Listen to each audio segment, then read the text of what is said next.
ating pangalawa, 403, Trust and Obey.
Para sa ating opening song, tayo pa ay tumayo lahat. Kantahin po natin ang ating theme song.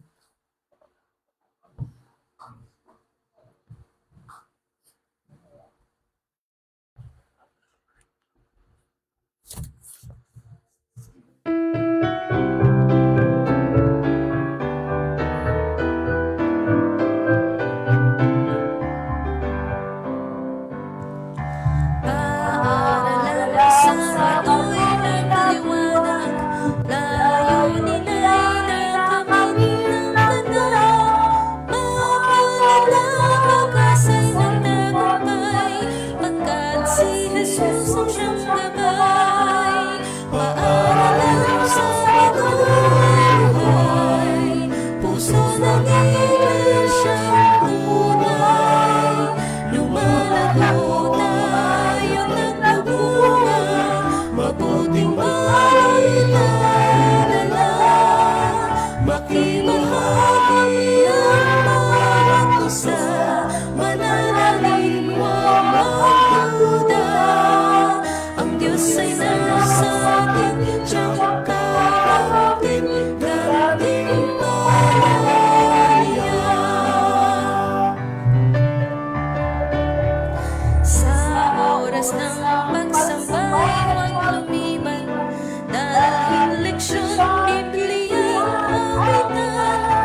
panalangin.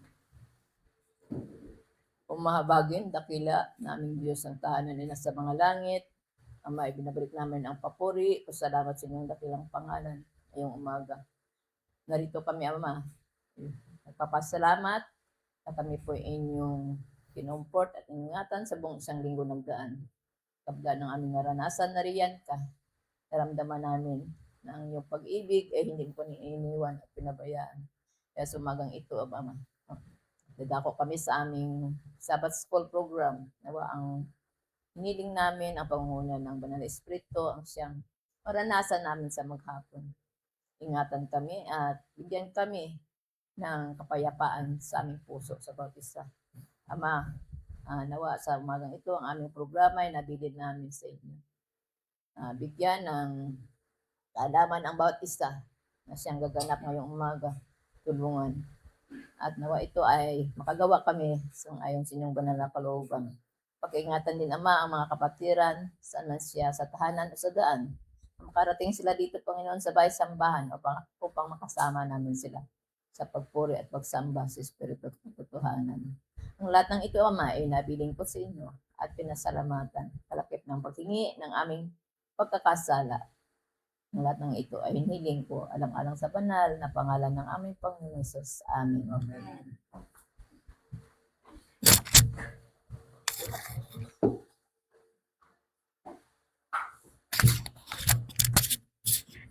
Happy Sabbath po mga kapatid. Ang ating programa po, ang mga participant po natin sa umagang ito. Ang nagpawid po ay si Sister Sheba.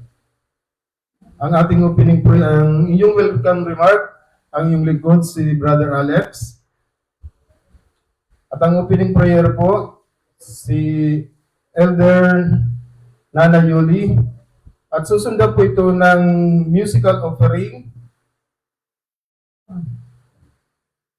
Susundan po ito ng family time at musical offering by Cross Bearer at Mission Spotlight. Susundan po ito ng special song by Kingdom Builders. At ang promotional talk po ay si Pastor Jimar. At closing song, Sabbath School theme song. At closing prayer, ang inyong lingkod. Ang ating tema po sa umagang ito ay tungkol po sa pagsuko o surrender. Sabi po sa aklat ng Lucas chapter 9 verse 23, kung ang sino man ang sumunod sa akin, ay itakwil niya ang kanyang sarili at pasanin ang kanyang krus araw-araw at sumunod sa akin. Mga kapatid, ang talatang ito ay hindi simpleng paanyaya. Ito po ay isang radikal na tawag na pagbabago ng buhay. Itakwil ang sarili, hindi lamang ito tungkol sa pag-iwas ng kasalanan. Ito po ay ang pagpapakamatay sa sariling ego ng ating mga sarili, pride at sariling kalooban. Ibig kong sabihin mga kapatid, hindi na ang masusunod ang ating mga sarili, kundi ang Panginoong Diyos na. Sinabi po dito na pasanin ang cross araw-araw. Ang cross ay simbolo ng sakripisyo, paghihirap, at total surrender. Hindi po ito minsan ng desisyon. Kapag inspired ka, ito ay araw-araw ng pagpili, kahit mahirap, kahit masakit, kahit walang nakikita. Sumunod sa akin, ito ang pinakadulo at pinakamalalim. Hindi ka lang sumusunod sa utos, sumusunod ka sa persona ng ating Panginoong Jesucristo. Ibig kong sabihin mga kapatid, ibinigay mo ang direksyon ng buhay mo sa Kanya, kung saan siya pupunta, sumusunod ka kahit hindi mo alam ang dulo. Sabi po dito, ang tunay na surrender ay hindi, Lord, gamitin mo ako, basta komportable ako. Lord, susunod ako, basta sang-ayon sa gusto ko. Kundi, Lord, kahit mawala ang gusto ko, basta mangyari ang kalooban mo.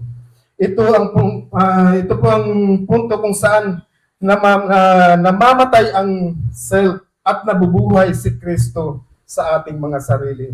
Kaya po sabi, ang challenge po sa bawat isa sa atin, hindi lahat ng sumusunod kay Kristo ay surrender na. Pero lahat ng tunay na surrender, tiyak na sumusunod sa ating Panginoong Hesus. Yun lamang po mga kapatid. Happy Sabbath.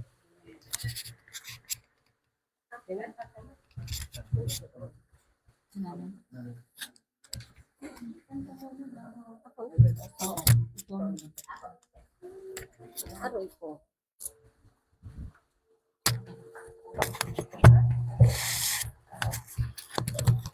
Happy Sabbath sa lahat.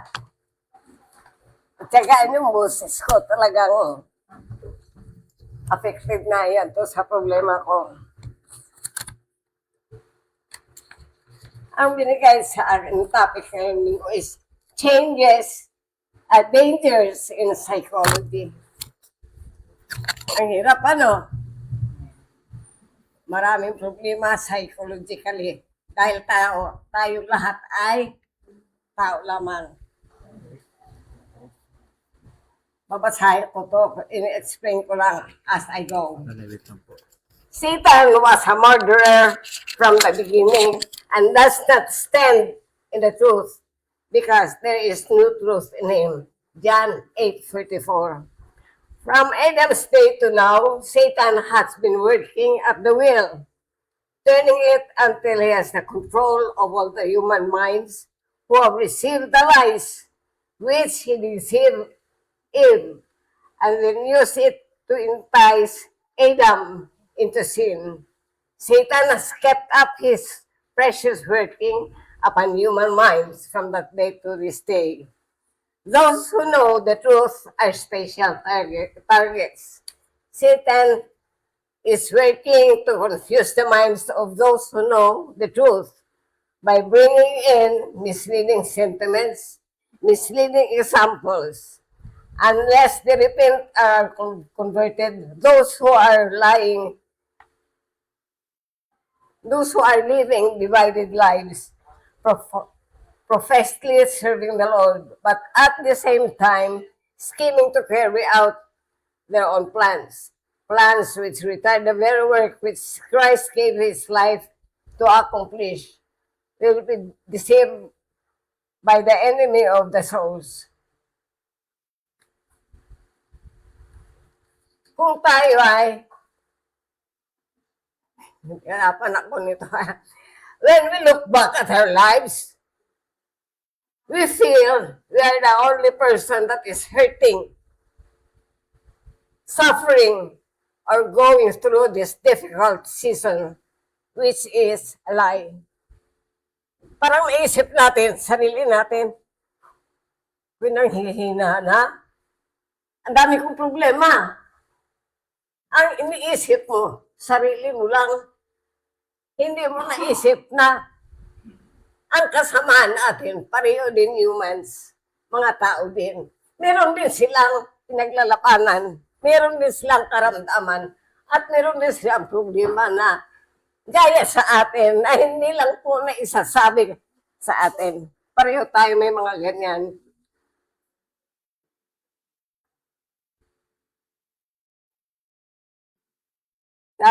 But we are all facing many things in this life, but how you try to handle it makes all the difference. Here are some experiences the Bible has documented and shared to us to ponder upon. Ang unang tao dito sa aking ay si David. Tumakas siya. He fled because Saul was trying to kill him. Tayo din ganun. Tumatakas tayo sa problema. Dahil yung problema na yun, pag lumala, papatay sa spirituality natin. Yan si David, tumakas siya. Pero, ang pagtakas niya ay that was spiritually involved, di ba? Pangalawa, Daniel. He was thrown into the lion's den. Hindi problema niya, Isipin mo ba naman yan? May apoy, ando ka sa gitna. If not for his spiritual strength, hindi makakatayo si Daniel ng ganon. But then, napaglabanan niya. He was so strong on his spirituality na kumapit sa Diyos. Kahit kunti, walang nasunog sa katawan niya. Ito pa ang tatlong, no, the three boys thrown into fire. Lala niyo yun, mga bata na yun? Then Joseph, his own family, betrayed him. Ang sakit. Ang tindi ng problema ni Joseph. Satan has been working on our families. It's not only Joseph. Si Joseph ay he was betrayed by his family. Wala siyang kakampi. Siya mag-isa. Pero God has spared him. Di ba? Yan ang buhay ni Joseph. Ang panlima ko ay si Moses. Moses was a person who couldn't speak well. Bubulol daw si Moses. But then, yung kabululan niya, hindi niya ikinahiya. Talagang nagsasalita pa lang siya. Pinaliwanag niya sa buong mundo ang kapangyarihan ng Diyos. Napaglabanan niya yung pangungutya. Hindi niya ikinakahiya yung meron siya. Natuto siyang maging malakas para sa Diyos. Ang panganim ko ay si Paul. He had a terrible past to destroy the churches. Hindi siya mamamatay tao siya. Lahat ng Kristiyano ay pinaghahabol niya. Pinaghaharapan niya paraan na mawala. Dahil siya ay mamamatay tayo. Ang pang-pitong tao dito sa akin ang nalistahan ay si Peter. Ito yung worst na ginawa niya sa buhay niya. Sana hindi natin gayahin si Peter. Peter denied Jesus. Di ba? Ang sakit, magkasama na sila. Araw-araw nakikita sila, kasama-kasama. Pero, nang tinanong siya kung kasama siya ni Jesus, then, he denied Christ. Sana sa buhay natin, pairalin natin ang kapangyarihan ng Diyos. Huwag lang natin dali kayo, huy, Adventist yan eh. Kukubli, kumakain siya baboy. Adventist ba yan? See? Hindi ka ngayon makapag-deny because your life is the biggest sermon. Napakabigat yan, napakabigat. Kakunting subo mo lang, sabi ng kasama, kumakain pala siya. You cannot deny. Mahirap itakwil ang Diyos. Dahil sa harap-harapan ng tao, yung buhay mo ay isang sermon. Hindi yun sugar-coated. Pagkain mo ng mapait na tableta, tamis na tamis, lunok. Hindi mo maramdaman ang pait. Ba't ginawa mo sa Diyos, ang pait nun, mararamdaman mo. Not drastically, pero sabi niya, mahalin mo ako, Panginoon, sa pag-ibig. Huwag mo ako parusahan ng instant death. God has given us all the chances. Dahil Satan is always sa tabi natin.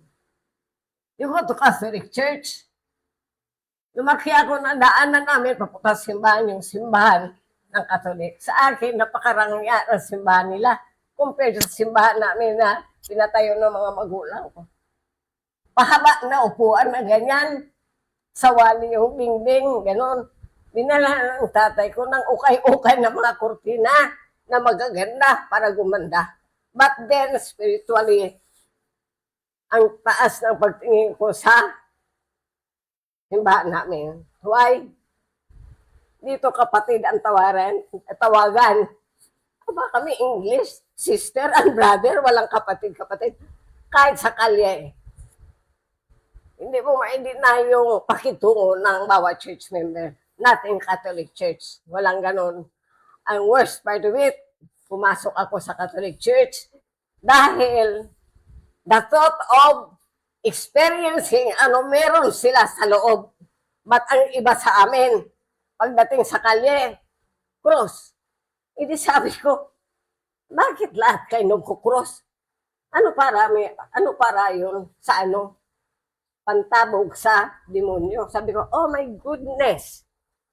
That means pag sa alam ng pare sa pulpito, automatic na yun. Kaharap pala lahat ng sa grupo ng simbahan ay demonyo. Pinagtatabing niya yung harapan niya. Kakampi ng demonyo. Sabi, huwag ka ganun, magagalit si Father sa'yo. Sabi ko, nasa isip ko lang. Kasi sa amin, walang nagkukross para itabog ang demonyo sa loob ng simbahan.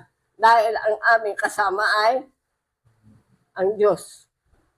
Makapangyarihan ng Diyos at hindi kailangan kami mag-cross-cross dahil siya ay mismo ipinako sa cross para tayo ay mailigtas at hindi araw-araw kahit harap mo kaibigan mo, cross ka ng cross. Bago ko kumain, cross ka ng cross. Is that thanksgiving?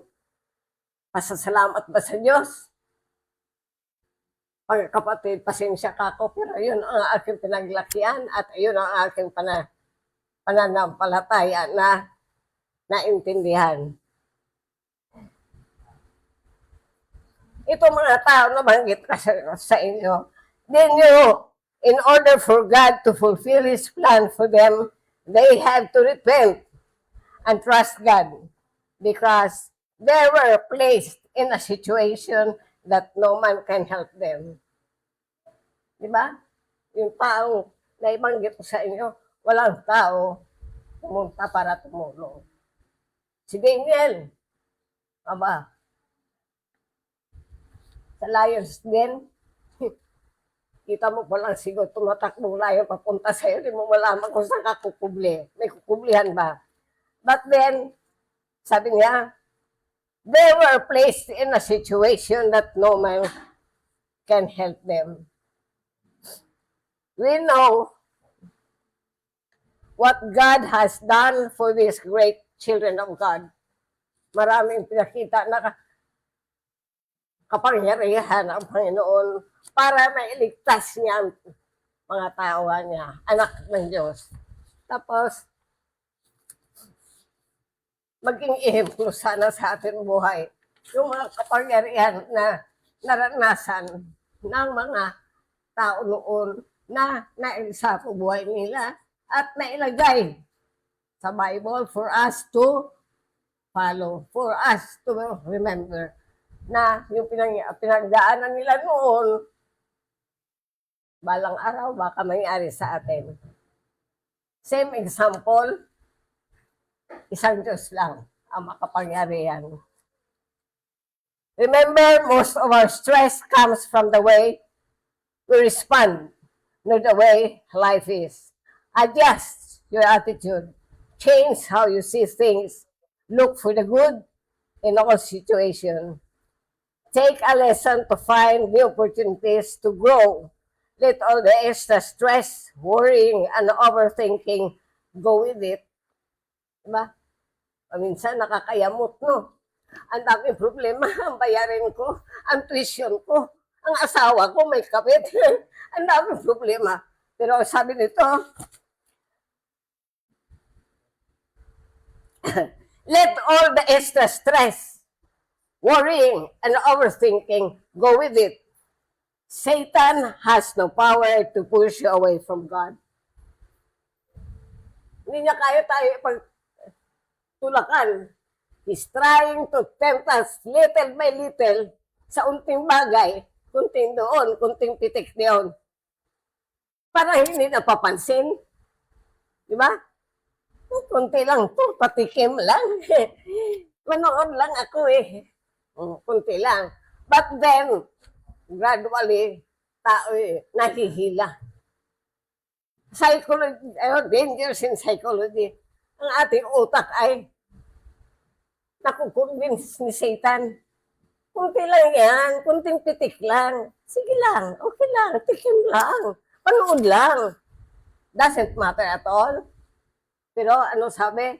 For a bite of an apple, Eve was tempted. Ang worst to it, inalok niya pa si Adam. Masarap. Ayaw mo?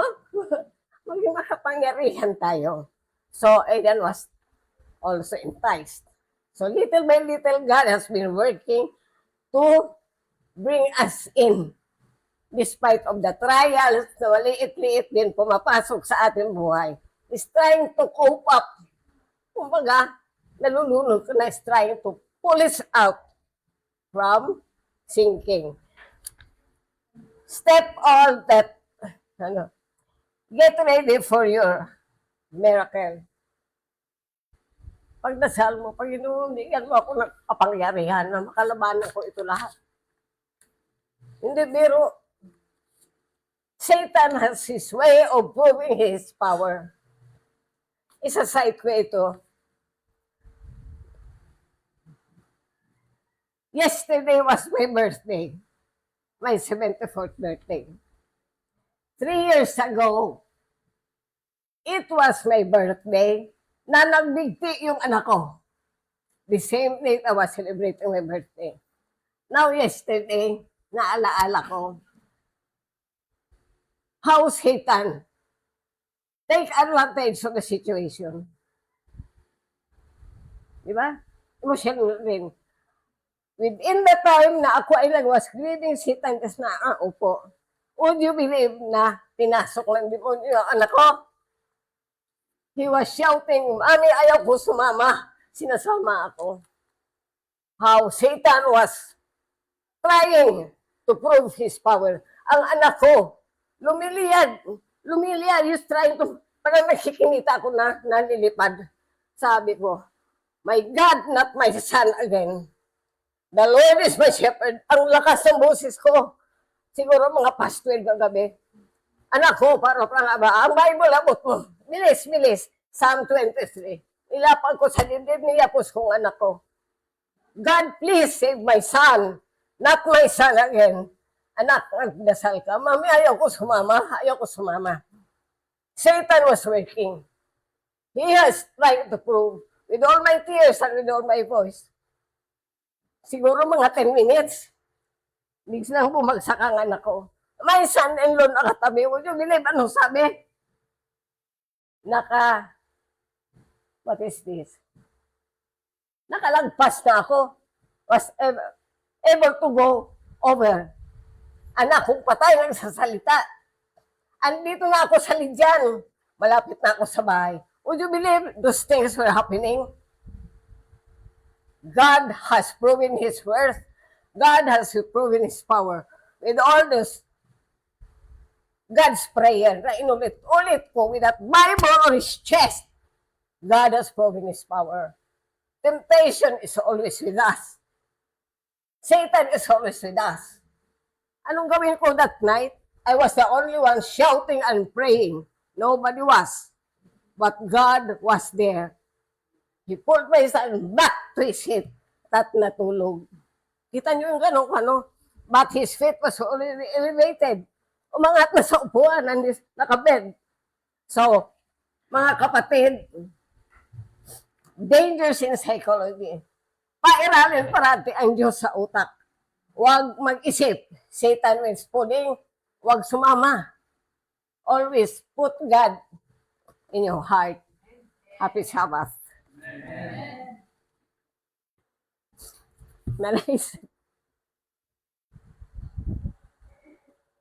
Hindi na po tayo mag-discussion. Tayo na lang po ay mag-grupo sa kung nandiyan po ang Kapag nandiyan po ang ating family ay mag-pray na lang po tayo na pag-pray po natin na ang banal na espiritu ang mag-control sa ating mga isipan, sa ating pamilya upang tayo ay hindi madala ng kaaway.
Reply mo. Reply lang. After niya.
For the water, I am not way.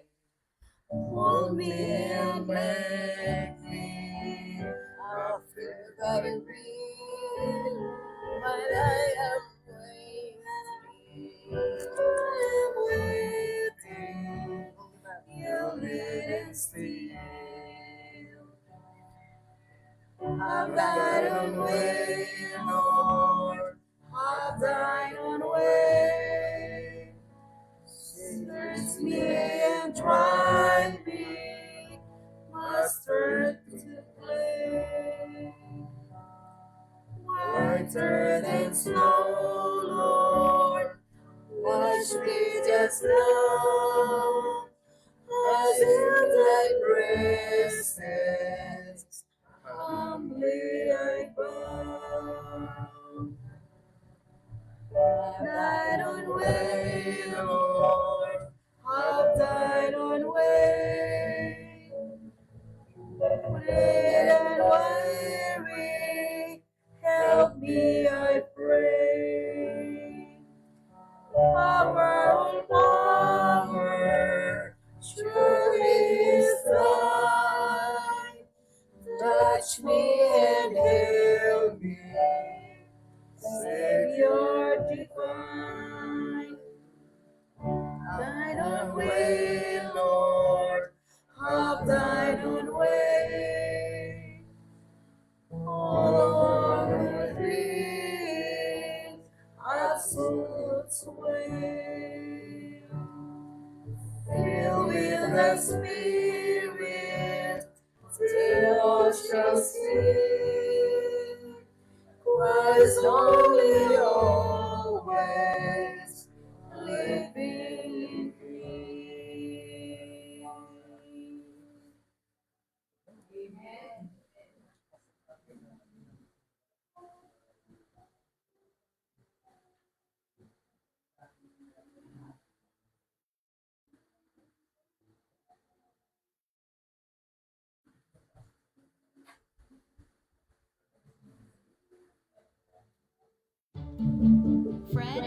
Elsie are blessed with 6 boys and 1 daughter. Fred worked as a teacher in Vanuatu. 2 of their sons, Louis and Paul, were born healthy. As toddlers, they ran, laughed, and played just like the other children in their village. But everything changed when they were struck by illness at a young age. But then all of a sudden he got fever too. And then he was affected. Then all of a sudden all got the same sick. So I took them to the hospital to the therapist.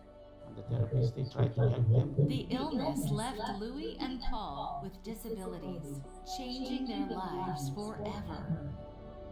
Desperate for better care, Fred and Elsie moved to the city to be closer to better hospitals and therapy facilities. Yet daily life remains a struggle. Their sons can no longer walk or speak normally.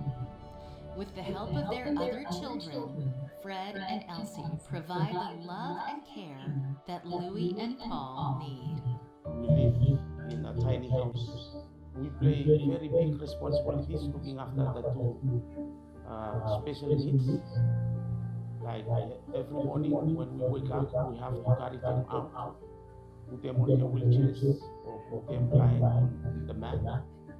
Then the mother has to serve food, and we have to feed them because they find difficulties in feeding themselves. Paul and Louis love the game of cricket. Despite their challenges, their dreams are simple yet profound, reflecting the hope and faith that sustain them. When I grow up, I want to become a policeman. When Jesus comes, I want Jesus and me to go to heaven. It's not easy for the boys to maintain their health.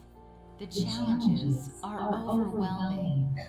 Rough roads make medical care difficult to access. During the rainy season, Fred and Elsie must carry Louis and Paul for several kilometers before reaching transportation to the hospital.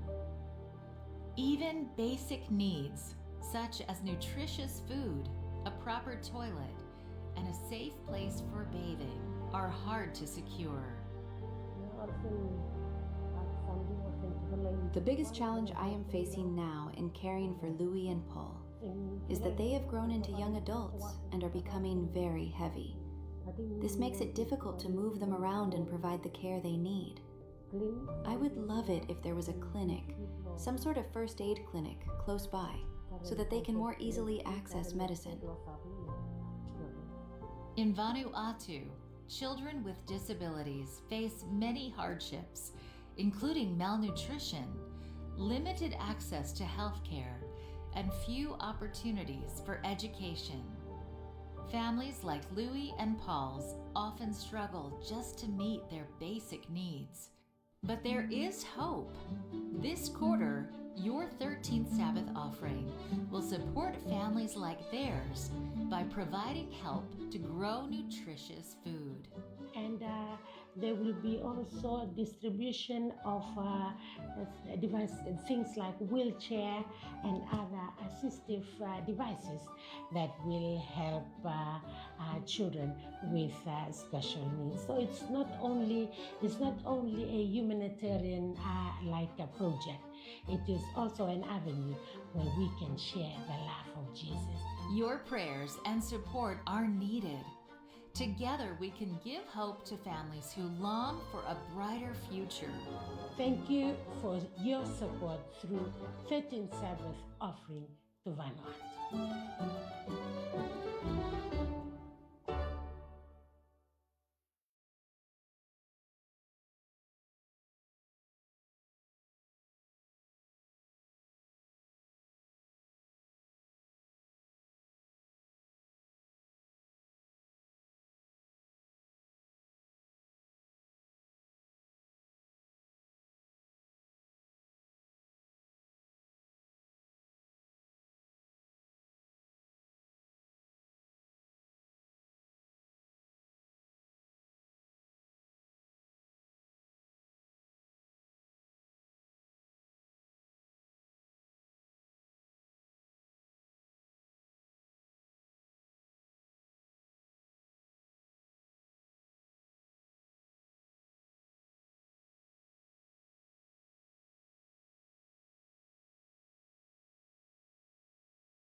ang hirap magmahal sa taong hindi ka naman mahal.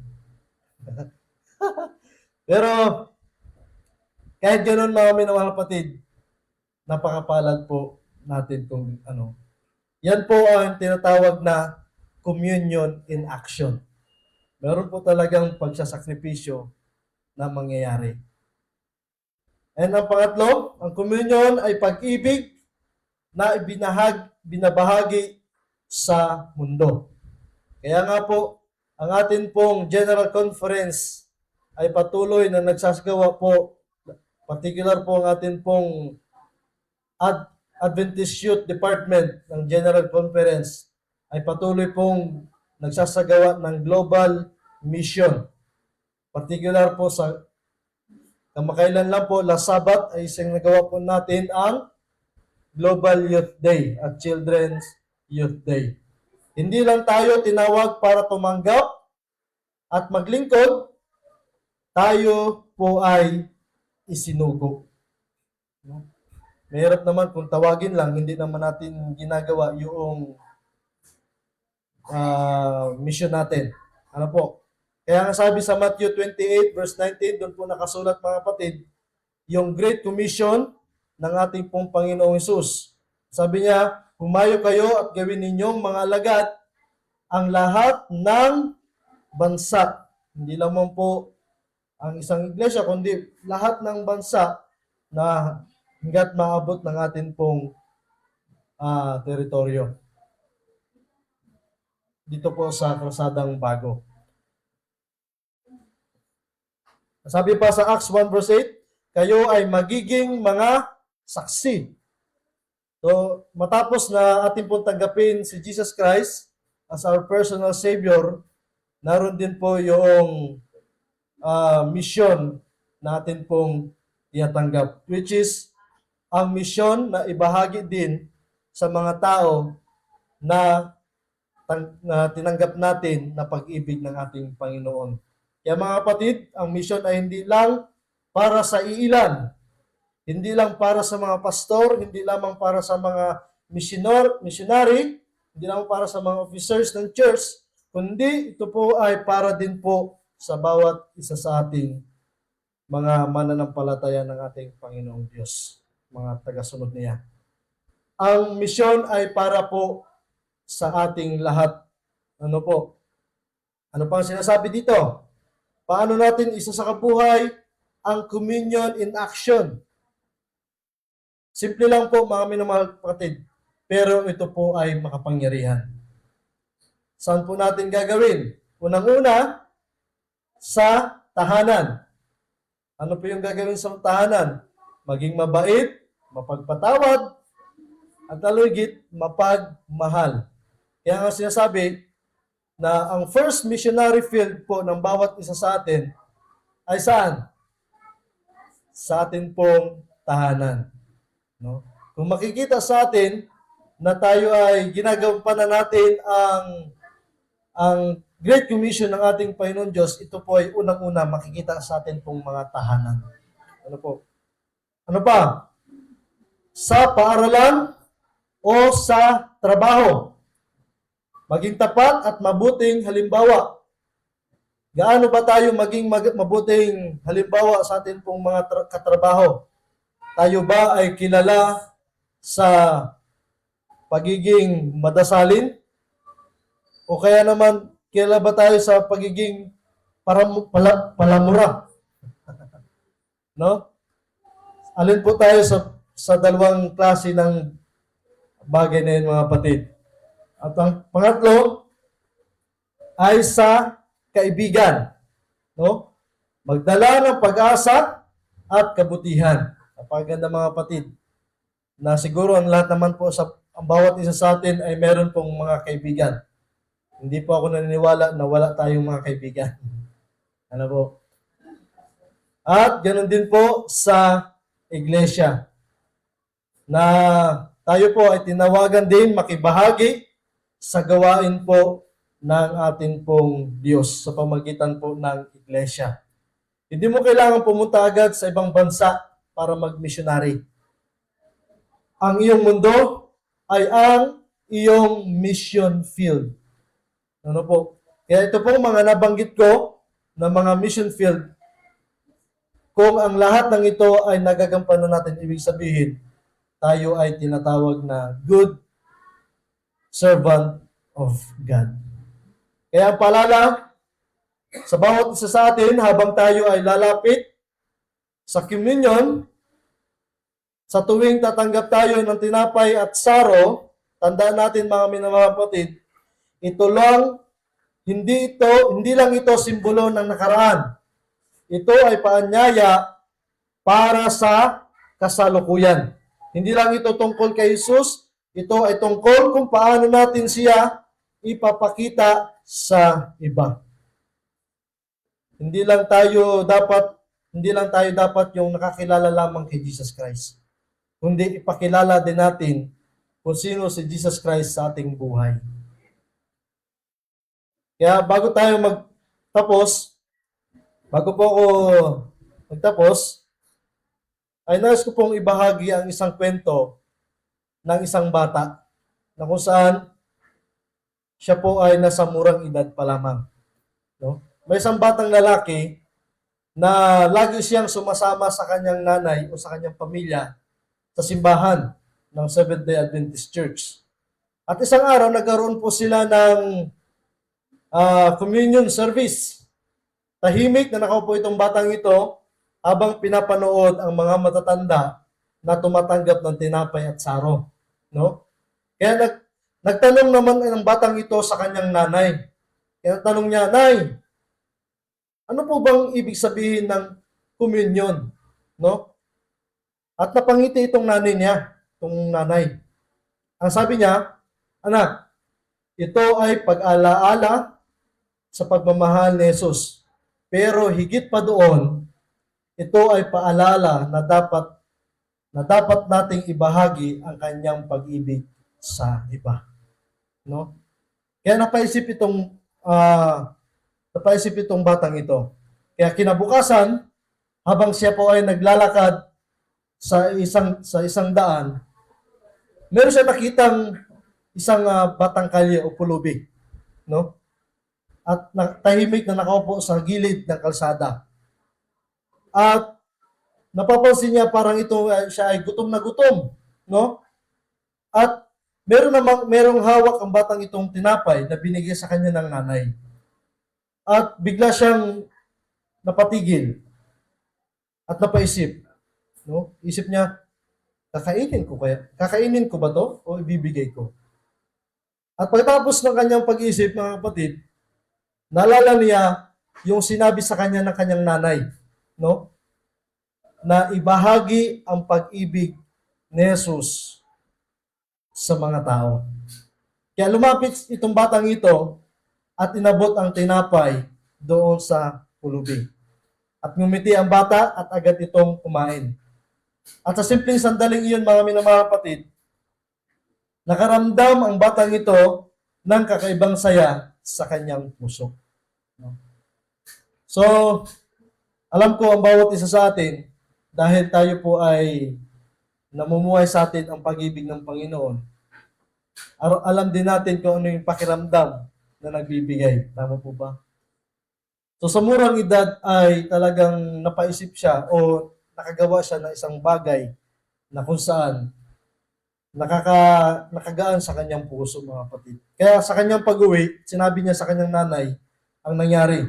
At ngumiti itong nanay niya at ang sabi, anak, hindi ka man tumanggap ng tinapay sa communion, pero isinabuhay mo naman ito. So, ibig sabihin, mga kapatid, kung tayo man ay tumanggap ng mga simbolong ito sa communion, pero hindi naman natin isinasabuhay yung pagtanggap natin, masabi ko, mga kapatid, useless yung ating pong pagtanggap. Pero kung patuloy nating isinasabuhay, tumanggap man tayo o hindi, nagagawa po natin yung ating pong misyon habang tayo po ay naglilingkod sa ating Panginoon. Kaya nga, bilang conclusion, mga kapatid, pagkatapos, mga kapatid, ang communion ay hindi po nagtatapos sa hapag ng Panginoon. No? Ito ay nagpapatuloy sa ating mga kamay na tumutulong, sa ating mga salitang nagbibigay pag-asa, no? Makita sa atin mga lumalabas pa lamang sa ating mga bibig, tayo ba ay nakapagbigay pag-asa sa ating mga kapatid o sa ating mga kaibigan o sa ating komunidad na kinabibilangan. Sa ating puso, sa ating pusong handang magmahal, no? Tinanggap natin ang pag-ibig ni Kristo. Ngayon, ibahagi natin ito sa mundo. Hindi naman po necessary na pumunta tayo sa ibang bansa. Kung saan lugar tayo mapunta, yun po ay isang paraan upang maibahagi po natin ang tunay na komunyon in action. Pagpalain po tayo sa magong ito.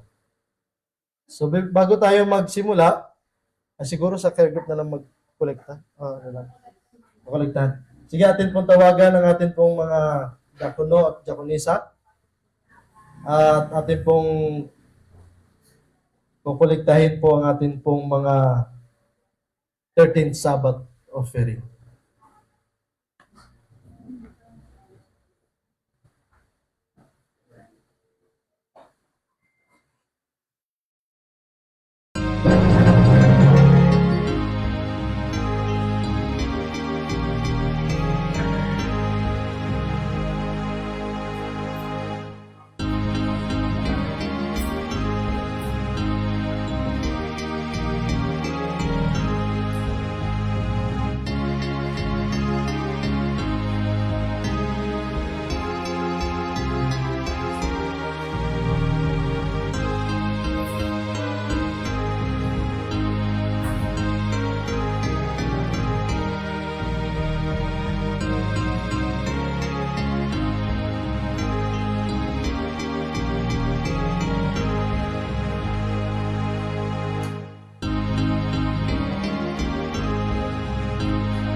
Be not dismayed, where betide, God will take care of you. Beneath His wings of love abide, God will take care of you. God will take care of you through every day or all the way. He will take care of you. God will take care of you.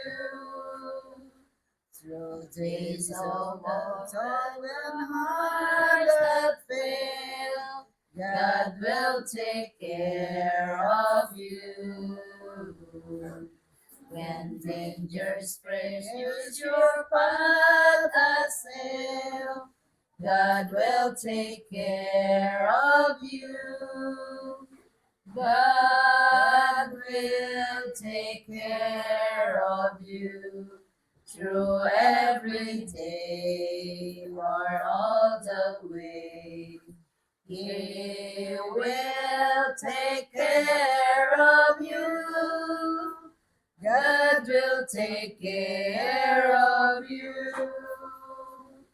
All humanity will provide. God will take care of you. Trust Him and you will be satisfied. God will take care of you. God will take care of you through every day or all the way. He will take care of you. God will take care of you. Lonely and sad from his friends apart, God will take care of you. He will give peace to your aching heart. God will take care of you. God will take care of you through every day or all the way. He will take care of you. God will take care of you. No matter what may be the test, God will take care of you. Lean weary one upon his breast, God will take care of you. God will take care of you through every day or all the way. He will take care of you. God will take care of you.